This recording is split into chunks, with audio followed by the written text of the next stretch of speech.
नमस्कार, जोहार। दूरदर्शन के शो युग दर्शन में आप सबों का स्वागत है। जैसा कि हम सभी जानते हैं, हमारे देश में इंटरनेट की दुनिया में बढ़ते युवा कलाकार बहुत से हैं। ऐसे में आज हम आपको दो युवा प्रतिभागों से मिलाएंगे जिन्होंने इंटरनेट की दुनिया में अपने रोजगार के बहुत से अलग अलग विकल्प चुने हैं। तो आइए हम इन दो युवा प्रतिभागों से मिलेंगे। नमस्कार। सबसे पहले शुक्रिया इस कार्यक्रम में बुलाने के लिए। मेरा नाम है सोजोल चक्रवर्ती और मैं रांची में पिछले 5 वर्षों से फूड ब्लॉगिंग कर रहा हूँ। मैंने इंजीनियरिंग की पढ़ाई की है और अभी मैं मास्टर्स इन मास कम्युनिकेशन कर रहा हूँ। साथ ही साथ मैं एक जॉब भी करता हूँ। मुझे अपना परिचय देने का अवसर देने के लिए आपका बहुत बहुत धन्यवाद। मेरा नाम अदिति कुमारी तिर्की है। मैं यहीं झारखंड की रहने वाली हूँ। हम इनकी थोड़ी सी प्रतिभाओं को देखेंगे। नाश्ते की बात करें और कचौड़ी जलेबियों की बात ना हो, ऐसा हो ही नहीं सकता। तो इसी के साथ हम आज लेकर आए हैं रांची का एक मशहूर जगह जहाँ पर कचौड़ी और जलेबियाँ बहुत फेमस है। आइए देखते हैं कैसा है इनकी कचौड़ी। कचौड़ी में जैसा कि देख सकते हैं फिलिंग भरपूर मात्रा में है। सब्जी बिल्कुल थोड़ी सी स्पाइसी है, बच्चे भी खा सकते हैं आसानी से। जलेबी भी बिल्कुल एकदम परफेक्ट क्रंच आ रहा है जलेबी में। मुझे लगता है थोड़ा सा और हाइजीन का मेंटेन करना चाहिए था, लेकिन स्ट्रीट फूड है और स्ट्रीट फूड की यही तो खासियत है कि ये बिल्कुल रॉ फॉर्म में रहती है और हमेशा हमारे दिल को छू कर जाती है।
तो जैसा कि हम लोगों ने इनकी प्रतिभाओं को देखा, तो आइए हम इनसे इन्हीं की प्रतिभा के बारे में थोड़ी बहुत जानकारियाँ प्राप्त करते हैं।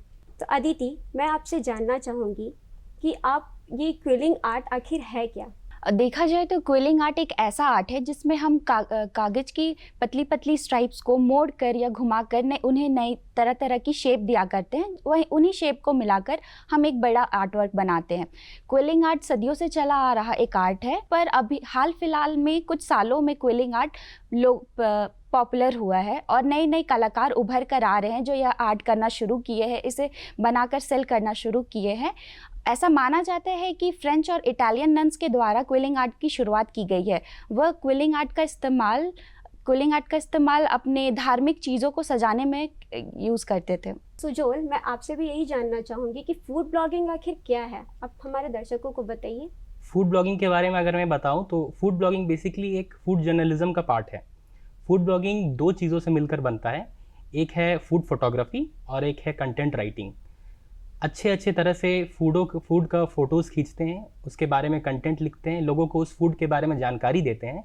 यही है फूड ब्लॉगिंग। तो जैसा कि आपने बताया फूड ब्लॉगिंग, तो इसमें तो बहुत सारे लोगों की ज़रूरत भी होती होगी। तो आप ये सारा चीज़ अकेले मैनेज करते हैं या फिर आपकी कोई हेल्प भी करता है इसमें? फ़ोटोग्राफ़ी में मेरा बचपन से ही बहुत शौक़ रहा है, तो फ़ोटोग्राफ़ी मैं खुद ही करता हूँ। अगर वीडियोज़ बनाने की ज़रूरत होती है तो मेरे कुछ दोस्त हैं, बचपन के दोस्त हैं, वो लोग मेरी मदद करते हैं, पर एडिटिंग, कलर करेक्शन वगैरह मैं खुद ही करता हूँ। बहुत बढ़िया। अदिति, मैं आपसे भी यही जानना चाहूँगी कि आपका क्विलिंग आर्ट में आपका कोई हेल्प करता है या फिर आप अकेले ही सारा मैनेज करती हैं? आप इसे अकेले भी कह सकते हैं और अकेले नहीं भी कह सकते। जैसे कि आपको पता है ये कस्टमाइज्ड आर्ट होता है, तो इसका सारा काम हैंडवर्क होता है। तो ये सारा काम मैं खुद करती हूँ। इसे बनाना, इसकी फ़ोटोज़ लेना, इसे पोस्ट करना, फ़ोटोज़ को एडिट करना, ये सारा काम मैं खुद करती हूँ। पर हालांकि बनाने के बाद का भी एक प्रोसेस होता है जो कस्टमर तक उसे पहुँचाना होता है। तो पहुँचाने में मेरे जो भाई है वो मदद करते। कुरियर का जितना काम होता है वो मेरे भाई सब करते हैं। तो जैसा कि ये इंटरनेट की चीज़ है, ठीक है, तो इसमें बहुत सारे आपको बैड्स कमेंट्स, अच्छे कमेंट्स भी बहुत सारे आते होंगे। तो मैं आपसे जानना चाहूँगी कि मतलब आप उसको कैसे हैंडल करती हैं? अगर कुछ बैड कमेंट्स आते हैं या फिर कोई चीज़ टूट जाता है, जैसे आप आर्ट करती हैं, तो वो अगर टूट जाता है, तो अगर लोग आपको उसके ऊपर अगर कुछ कमेंट करते हैं, तो आप उसको कैसे हैंडल करती हैं? जाहिर सी बात है, कुरियर सिस्टम में हर प्रोडक्ट जैसा हमने बनाया वैसा पहुंचता नहीं है। लगभग कुरियर में बहुत सारे प्रोडक्ट होते हैं, तो टूटना जाहिर सी आम सी बात है, वो टूटता ही है। पर हम इसे हैंडल इस तरह से करते हैं कि हम कस्टमर के नीड्स को समझने का कोशिश करते हैं। अगर वो चाहते हैं कि इसे हम दोबारा से ठीक करके दें, तो हम वो रिपेयर करते हैं, उसे रिपेयर करके वापस से उसे कुरियर कर देते हैं। बहुत बढ़िया। सुजोल, हम आपसे ये जानना चाहेंगे कि मतलब आप इस बैड कमेंट्स को या फिर अच्छे कमेंट्स को, उसको आप किस तरह से हैंडल करते हैं? मैं बैड्स कमेंट को कभी भी नेगेटिवली नहीं लेता हूँ। मुझे लगता है कि मेरी जो मेरे व्यूअर्स है, अगर उन्हें कुछ चीज़ पसंद नहीं आ रही है तो वो मेरे लिए सीखने की बात है। मैं कंटिन्यूस सीखता रहता हूँ। तो अगर किसी ने कुछ बैड कमेंट्स किया तो मैं सीखता हूँ कि मुझे लगता है कि मुझे सीखने की और ज़रूरत है, और मैं उस पर काम करता हूँ। बहुत बढ़िया। जैसा कि आप बीटेक कर रहे हैं, ठीक है, बीटेक करने के बाद आपने मास कम्युनिकेशन कर रहा है, ठीक है, तो इस फील्ड में आप मास कम्युनिकेशन कर रहे हैं, तो आपको कैसे लगा कि इस फील्ड में आपका मास कम्युनिकेशन बहुत हेल्प करेगा? इसके पीछे एक बहुत ही गहरा ये है स्टोरी है कि मैं अभी जहाँ करेंटली जॉब करता हूँ, वहाँ पे मेरी जो जॉब प्रोफाइल है वो सोशल मीडिया, पीआर और इसी के इर्द गिर्द घूमती रहती है, इवेंट्स मैनेजमेंट। तो जैसा कि मेरा जो पढ़ाई है जर्नलिज्म में मास्टर्स में कर रहा हूँ, उसमें मुझे लगता है कि मैं उससे अपने जो स्किल्स हैं, प्रोफेशनल स्किल्स हैं, उसमें मुझे वो मदद मिलेगा। और साथ ही क्योंकि मैं फूड ब्लॉगिंग भी करता हूँ, तो मुझे कंटेंट राइटिंग, फोटोग्राफी और बहुत सारी जो बारीकियाँ हैं जो मुझे अभी प्रोफेशनली पता नहीं है, मुझे लगता है कि मेरे जॉब में और साथ ही साथ मैं जो फूड ब्लॉगिंग कर रहा हूँ, दोनों में ही जर्नलिज्म एंड मास कम्युनिकेशन का एक बहुत बड़ा रोल रहेगा। बहुत अच्छा। तो अदिति, मैं आपसे भी जानना चाहूँगी कि आपने क्विलिंग आर्ट कहा आपने, जैसा कि तो क्विलिंग आर्ट के लिए आपने मास कम्युनिकेशन चुना, तो आप उसको एक साथ कैसे जोड़ेंगी? मैंने क्विलिंग आर्ट के लिए मास कम्युनिकेशन नहीं चुना। क्विलिंग आर्ट एक मेरा हॉबी है जिसे मैंने एक बिज़नेस के तौर पे लिया है अभी। मास कम्युनिकेशन मैंने एज अ प्रोफेशन लिया है क्योंकि आज के युग में आप देख ही रहे हैं, हर चीज़ डिजिटली हो चुका है। और आज के बढ़ते युग में डिजिटल हर चीज़ ऑनलाइन उपलब्ध मिलती है। मास कम्युनिकेशन एक बहुत अच्छा मौका है। मास कम्युनिकेशन का मतलब ही होता है मासेस से जुड़ना, मासेस के सामने खड़ा होना। तो mass communication as a profession मुझे बहुत मदद करेगा लोगों तक अपनी बात को पहुंचाना, अपने आप को प्रेजेंट करना। और as a profession mass communication एक बहुत अच्छा फील्ड है। बहुत बढ़िया। तो आप जिस तरह से आप कर रही हैं, ठीक है, तो आपको होता है कि कभी आप कोई चीज़ टूट जाता है, ठीक है, तो कस्टमर आपको ऐसा के साथ कभी हुआ है ऐसा कि कोई चीज़ टूट गया है तो कस्टमर आपको किसी तरह का बैड रिव्यू दिए हो, और आप उसको किस तरह से ठीक करके उनको किस तरह से दिखाती हैं? देखिए, जैसा कि ये कस्टमाइज प्रोडक्ट है, हैंडमेड प्रोडक्ट है, तो कभी कभी ऐसा होता है कि सामान डिलीवर होता है तो वो टूट जाता है। तो हमारा काम है कि जो कस्टमर ने जिस चीज़ के लिए पे किया है, हम वैसे ही उसकी नीड को पूरा करते हैं। तो अगर कभी कभी वो टूट जाता है तो हम रिटर्न रिफंड और रिपेयर का सिस्टम रखे हैं, जिसके तहत कस्टमर को एक ओपनिंग वीडियो देना पड़ता है जिसमें वो साफ साफ दिखता है कि आपके पास कुरियर पहुंचा और वो टूटा हुआ पहुंचा, ना कि आपने उसे खोल कर तोड़ा। अगर वो वीडियो हमें मिल जाता है तो हम उसे रिटर्न करवाते हैं। हम समय लेते हैं, कुछ समय के अंतर्गत हम उसे रिपेयर करते हैं और उसके बाद हम उसे वापस से रिटर्न कुरियर कर देते हैं। इसी बताया ऐसा कि रिफंड कुरियर आपने उसका रखा है, ठीक है, कुछ टूट गया हो और किसी ने आप पे क्लेम किया हो? हाँ, ऐसा हुआ है। एक बार हुआ था, मेरा एक पार्सल टूटा हुआ पहुंचा था, तो बट कस्टमर बहुत खुश थी। वो आर्ट पीस को देखकर वह खुश थी, बट ग्लास जब टूटा हुआ मिला था तो वो थोड़ी नाराज़ हो गई थी। तब हमने उन्हें कहा कि आप उसे रिटर्न कर दीजिए, हम उसे अनब्रेकेबल ग्लास लगा के रिप्लेस कर देंगे और वह आपको वापस से कुरियर कर देंगे। चलिए, बहुत बढ़िया। सुजोल, हम आपसे ये जानना चाहेंगे, जैसे फूड ब्लॉगिंग है, ठीक है, तो आप बहुत सारी जगह पे खाना जाते हो, ठीक है, तो इसमें आपका खुद का पैसा खर्च होता है या फिर आपको किसी तरह का वो लोग पे करते हैं, तो इसके बारे में आप थोड़ी जानकारी दीजिए। देखिए, बेसिकली फूड ब्लॉगिंग जो है वो दोनों तरीके से काम करता है। पहला है कि हर जगह से हम लोगों को फ्री में खाना नहीं मिलता है। मैं अपने दर्शकों को ये ज़रूर बताना चाहूँगा कि food blogging is not free food. हम लोग खुद से पे करते हैं, बल्कि हम लोगों में भी एक कॉम्पिटिशन सा रहता है कि कोई नया आउटलेट खुला, कोई नया वेंचर खुला, कोई नया फूड ईटरीज़ खुला, तो हम लोग पहले जाकर उसको कवर करें। लेकिन साथ ही साथ ऐसा भी बहुत होता है कि लोग चाहते हैं कि इनॉग्रेशन में अपना उनके ओपनिंग के दिन में ब्लॉगर्स आएँ, उनके खाने को टेस्ट करें और कमोवेश वो कभी कभी उसके लिए पे भी करते हैं। तो ये दोनों ही मिला जुला रहता है, पर पूरी तरह से ये पेड नहीं रहता है, हम लोग का पैसा खर्च होता ही है। तो आप हमारे युवा जो आगे इसमें आपके क्षेत्र में जो आगे बढ़ना चाहेंगे, ठीक है, आप उनके लिए कुछ बेसिक्स चीज़ बताइए जिसमें अगर वो लोग बढ़ना चाहे आपके क्षेत्र में तो वो कैसे बढ़ सकते हैं, बेसिक चीज़। फूड ब्लॉगिंग में अगर आपको आना है तो मैं कहूँगा कि 3 बहुत इंपॉर्टेंट चीज़ें हैं जो आप में होनी चाहिए, तब आप फूड ब्लॉगिंग में परस्यू कर सकते हैं अपना करियर। सबसे पहले है कि आपकी फूड में रुचि होनी चाहिए, क्योंकि अगर आप खाने से प्यार नहीं करेंगे तो आप लोगों को वो खाना प्यार से दिखा नहीं पाएंगे। दूसरी जो चीज़ है वो है प्रेजेंटेशन। प्रेजेंटेशन का मतलब है कि चाहे वो एडिटिंग के टर्म्स पे हो, चाहे वो फोटोग्राफी के टर्म्स पे हो, चाहे वो वीडियोग्राफी के टर्म्स पे हो, वो प्रेजेंटेबल होना चाहिए ताकि व्यूअर्स को वो देख के अपीलिंग लगे, ताकि वो उसको दोबारा देखें। और तीसरा जो सबसे इंपॉर्टेंट चीज़ है वो है उसकी कंटेंट राइटिंग, क्योंकि जो देखने वाला ऑडियंस है उसको सिर्फ एक फ़ोटो मात्र से वो उसको जज नहीं कर पाता है, तो हमें बताना पड़ता है कि उसकी स्वाद कैसी थी, उसकी गुणवत्ता क्या है, क्या प्राइसिंग है उसकी, और वो मेरे फीडबैक के अकॉर्डिंग वो कैसी लगी। तो ये सारी चीज़ें मिलकर, अगर ये 3 चीज़ें हैं, कंटेंट राइटिंग, फोटोग्राफी और आपका पैशन फूड के प्रति, ये 3 चीज़ होनी चाहिए एक फूड ब्लॉगर में। बहुत बढ़िया। अदिति, अगर आपके क्षेत्र में कोई आना चाहे तो आप बताइए कि वो कैसे, बेसिक्स चीज़ बताइए जो वो कैसे आगे आपके क्षेत्र में आप बढ़ेंगे। अगर आपको इस फील्ड में आना है तो सबसे पहला है कि अगर आपको क्राफ्ट बिजनेस में आना है तो सबसे पहले आपको बिजनेस की नॉलेज होनी चाहिए। दूसरी होनी चाहिए कि आपको कस्टमर हैंडलिंग बहुत अच्छे से आनी चाहिए, क्योंकि बहुत बार ऐसे होते हैं कि कस्टमर नाराज़ हो जाते हैं आपके प्रोडक्ट से, या आपका जो प्रोडक्ट होता है वह कस्टमर का नीड को पूरा नहीं कर पाता है। तो इसलिए आपको कस्टमर हैंडलिंग बहुत अच्छे तरीके से आने चाहिए। बहुत अच्छा कहा आपने। सुजोल, मैं आपसे ये जानना चाहूँगी कि इसके कुछ बेसिक्स एथिक्स भी होते हैं, आप कुछ एथिक्स बताइए। एक फूड ब्लॉगर के 3 बहुत ज़रूरी एथिक्स होते हैं मेरे हिसाब से। सबसे पहला जो एथिक्स है वो है लॉयल्टी।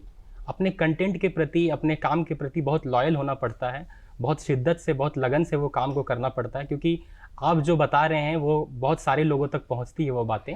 तो बीइंग एन इन्फ्लुएंसर कहें या फूड ब्लॉगर कहें या किसी भी सोशल मीडिया पे कहें, ये हमारा एक दायित्व होता है कि हम अपने काम के प्रति बहुत लॉयल रहें। दूसरी एक बहुत इंपॉर्टेंट चीज़ है वो है अनबायस्ड रहना। हम लोग कभी बायस्ड होकर कभी भी किसी पर्टिकुलर आउटलेट या पर्टिकुलर जॉइंट, फूड जॉइंट का कभी रिव्यू नहीं करते हैं। हम लोग बहुत ही अनबायस्ड होकर रिव्यू करते हैं, ताकि हमारे जो व्यूअर्स हैं और साथ ही साथ जो जिस बिज़नेस ने हमें अप्रोच किया है, जिनका हम लोगों ने फूड टेस्ट किया है, दोनों को एक बैलेंस बनाकर रहें और दोनों बैलेंस बनाकर चलें। तो सबसे इम्पॉर्टेंट जो एथिक्स हुए वो है लॉयल्टी और दूसरा है अनबायस्डनेस। बहुत बढ़िया। अदिति, हम आपसे ये जानना चाहेंगे, जैसा कि आप क्विलिंग आर्ट कर रही हैं, तो आपके पेरेंट्स इसमें किस तरह से आपको सपोर्ट कर रहे हैं? देखिए, मेरे पेरेंट्स आर्ट एंड क्राफ्ट को लेके बहुत सपोर्टिव रहे हैं, क्योंकि वो देखते हैं मैं बचपन से करते आ रही हूँ। करीबन मैं 13-14 साल की थी तब से मैं आर्ट एंड क्राफ्ट कर रही हूँ। बहुत सारे कंपटीशन में भी मैं भाग लिया करती हूँ और मैं जीती भी हूँ। तो मेरे पेरेंट्स हमेशा से इसके लिए सपोर्टिव रहे हैं। और जब उन्होंने देखा कि मैंने अपना हॉबी को एज अ बिज़नेस कन्वर्ट कर लिया है तो वो बहुत खुश हुए, क्योंकि इस उम्र में कमाना एक बहुत बड़ी चीज़ होती है, और वो भी ऑनलाइन प्लेटफॉर्म पे। जब हम घर पर बैठकर कुछ बनाना और उसे ऑनलाइन सेल करना और कमाना, ये बहुत बड़ी बात होती है। तो इसलिए मेरे पेरेंट्स इसके लिए बहुत सपोर्टिव है और वो हमेशा मेरा सपोर्ट करते रहे हैं, और वो इस करते रहे और वो इस काम से बहुत खुश है। बहुत अच्छा। सुजोल, आप बताइए।